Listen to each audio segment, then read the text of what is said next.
বড়সড় বদল আসতে চলেছে বাম রাজনীতিতে। সেই বদলের মুখকে জানেন? অন্য আর কেউ নন, পশ্চিমবঙ্গের বাম রাজনীতিতে বদলের সেই মুখ মীনাক্ষী মুখার্জি, যাকে ইতিমধ্যে রাজ্য বামফ্রন্টের ক্যাপ্টেন বলে চিহ্নিত করেছেন প্রবীণ সিপিআইএম নেতা তথা বামফ্রন্ট চেয়ারম্যান বিমান বসু। সত্যি বলতে এই মুহূর্তে বিধানসভা আসনে শূন্যতে দাঁড়িয়ে থাকা বামফ্রন্টে সবচেয়ে জনপ্রিয় মুখ মীনাক্ষীর। কিন্তু কি তার বাম রাজনীতিতে পোশাকি পথ? ঘটনা হচ্ছে, মীনাক্ষী হলেন সিপিআইএমের যুব সংগঠন ডিওয়াইএফআই এর সম্পাদক। তাঁর সাম্প্রতিক কার্যকলাপই আবর্তিত হয়েছে ডিওয়াইএফআই নেত্রী হিসেবে। আরজিকর থেকে অভয়ার নিথর দেহ শেষবারের মতো বেরিয়ে যাবার সময়ে সেই অ্যাম্বুলেন্স আটকানোর পুরোভাগে ছিলেন মীনাক্ষী।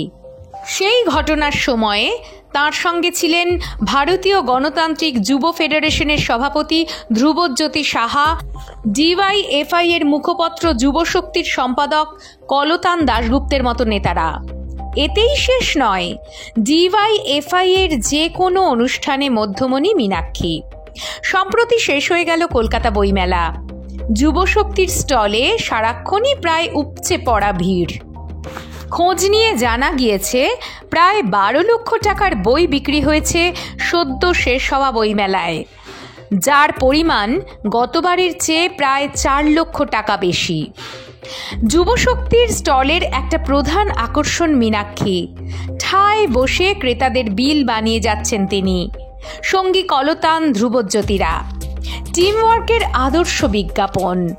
সেই টিমই এবার ভেঙে যাচ্ছে। কিভাবে? আসছি সেই কথাতেই।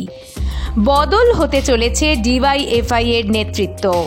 সাধারণভাবে 40 বছর বয়স পর্যন্ত সেটা কমে 38 হয়েছে। যদিও পদাধিকারী হিসেবে একাধিক টার্ম শেষ হয়ে গিয়েছে মীনাক্ষীর। সব মিলিয়ে ডিওয়াইএফআই এর আসন্ন সম্মেলনেও যুব সংগঠন থেকে বিদায়ের পালা মীনাক্ষীদের। সিপিআইএম এর রাজ্য সম্মেলনের পরে হতে চলেছে ডিওয়াইএফআই এর রাজ্য সম্মেলন। এবার সেই সম্মেলন হওয়ার কথা মুর্শিদাবাদে।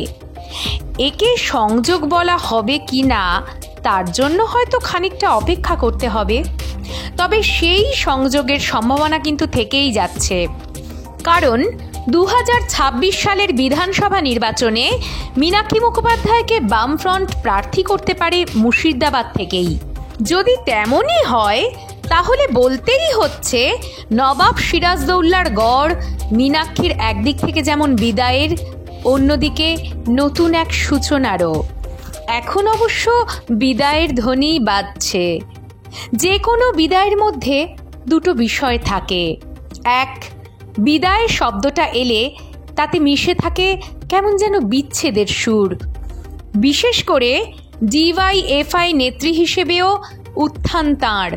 আবার বিদায়ী মুদ্রার অন্য পিঠে থাকে এক নতুন আগমনী গান। ডিওয়াইএফআই অর্থাৎ যুব ছেড়ে এবার একেবারে বড়দের দলে নাম লেখাতে চলেছেন ক্যাপ্টেন মীনাক্ষী মুখার্জি। সিপিআইএমে গুরুত্বপূর্ণ জায়গায় আসতে চলেছেন মীনাক্ষী। কোন পদে এখনও চূড়ান্ত হয়নি, তবে তার জনপ্রিয়তা কাজে লাগাতে চায় রাজ্য বামফ্রন্ট। কোন ভূমিকায় আগামী দিনে মীনাক্ষীকে দেখবে রাজনীতির ময়দান? তার জন্য আর একটু অপেক্ষা করা ছাড়া উপায় নেই।